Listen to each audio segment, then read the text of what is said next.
Salut à tous, ici Playmaker et aujourd'hui on se retrouve pour la première revue de ces grandes vacances de l'épisode 14 de Beyblade Burst et Kenshi. Pour les revues des épisodes précédents, vous connaissez la chanson, ils sont sur le site de Beyblade Espace, le lien est en description. On reprend là où on s'était terminé avec l'épisode précédent, c'est-à-dire la finale du Bay Carnival.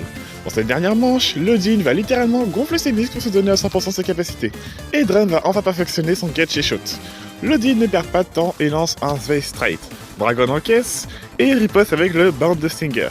Les coups s'enchaînent encore et encore, jusqu'à arriver à une dernière confrontation, Rock Crash Zweihammer. C'est à ce moment précis que Dragon s'éveille enfin au God de Turbo. C'est un phénomène qui se produit quand les liens entre un blader et sa Gachinko baissent au maximum. Et oui, c'est assez similaire à la résonance de la saison 3. Ainsi, Drum devient le champion du Bay Carnival cette année. J'aimerais placer un dernier mot sur Lodin. Je suis assez déçu. Déçu parce que ce type est ni plus ni moins que lui Shirosagi, version Gomusku. Sinon les personnalités sont identiques. Quel intérêt de changer un personnage s'ils sont identiques? Vous allez me dire, oui, Ranjiro prenait son frère comme exemple, son frère Rantaro. Donc c'était logique, mais là, Louis et Lodin se connaissent pas. Donc, mais, on sera amené à le revoir, mais franchement, si on le revoit pas, ça ne me dérangerait pas du tout. Donc, Drum est champion, mais la fête sera de courte durée. Le lendemain, l'autre connard se ramène pour défier Drum et vérifier s'il maîtrise bien la God Turbo.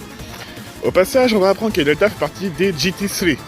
Les 3 meilleurs bladers au monde, à noter que Valt n'a pas été mentionné comme étant un des GT3.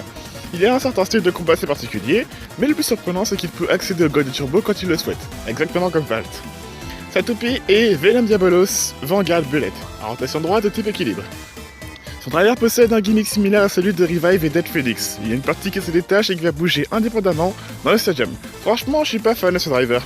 De 1 parce que la partie détachable tourne tellement vite qu'elle sort du stadium assez vite, laissant Diabolos tenir sur une tige, et de 2, justement cette tige est hyper fragile. Même si en principe la forme du disque Vanguard est censée protéger le driver, on a eu de nombreux cas de casse de cette tige depuis la sortie de Diabolos. Pour le layer, on a la base Venom qui ressemble à Ace, et la Gachinko Chip Diabolos qui est un gimmick similaire à celui de Nightmare Longinus, Diabolos étant une fusion d'un Gachinko Chip et d'un Weight. Enfin, Diabolos est la première Gachinko Chip à double rotation, ce qui la rend compatible avec toutes les bases. Dans le prochain épisode, Drum va encore affronter Delta, histoire qu'on en voit un peu plus sur Diabolos.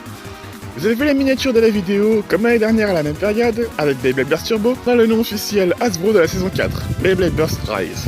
Et avec le résumé sur le site officiel de D-Rite, on peut noter quelques modifications, rien de bien ouf, mais bon à savoir. Excepté qu'on a la confirmation que cette saison sera composée de 52 épisodes de 10 minutes. Après les scandales qu'on a eu avec l'absence de métal sur la grande majorité des turbos, beaucoup commencent déjà à critiquer Hasbro à s'attendre à des catastrophes de leur part. Certains annoncent même, encore une fois, la fin de Beyblade pour diverses raisons. C'est un sujet que j'ai déjà abordé sur la chaîne, mais avec un peu de recul, ma vision des choses sur ça a un peu changé. Voici les principales plaintes. Pour commencer, le fait que les toupies ne soient pas comme dans le dessin animé. Franchement, ça c'est plus un secret, Burst est arrivé en 2017 en France. On arrive au 5ème système de la franchise, dans l'absolu, si vous voulez des toupies comme dans l'animé, achetez ta carte, faites pas chier. Les noms des personnages et des attaques ont changé, ou la VF est pas bien. Certes, Burst n'a pas la meilleure des VF, mais j'ai franchement connu pire, ça reste agréable à regarder, parce que oui, je regarde la VF. Pareil, vous avez la VO sur internet et même sous-titré sur notre site. Il n'y a pas les anciens personnages. Au début, je pensais que le changement de personnage allait poser problème dans Turbo, mais en vrai, pas tant que ça. Certains râlent, mais les toupies se vendent toujours autant. Et puis Burst nous a habitués à ça, en changeant progressivement le casting d'une saison à une autre, afin d'éviter les changements brutaux qu'on a eu, comme avec Shogun Steel par exemple. Et franchement, changer les personnages, on en avait clairement besoin. Cependant, j'ai quand même quelques craintes quant au propriétaire de la prochaine Spriggan. Et enfin, les épisodes font 10 minutes.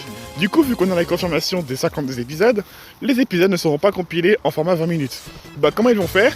Bah ils mettront une autre série en 10 minutes derrière, genre Ben 10 ou Bakugan Battle Planet. Et avec la qualité qu'on a, 10 minutes suffit amplement.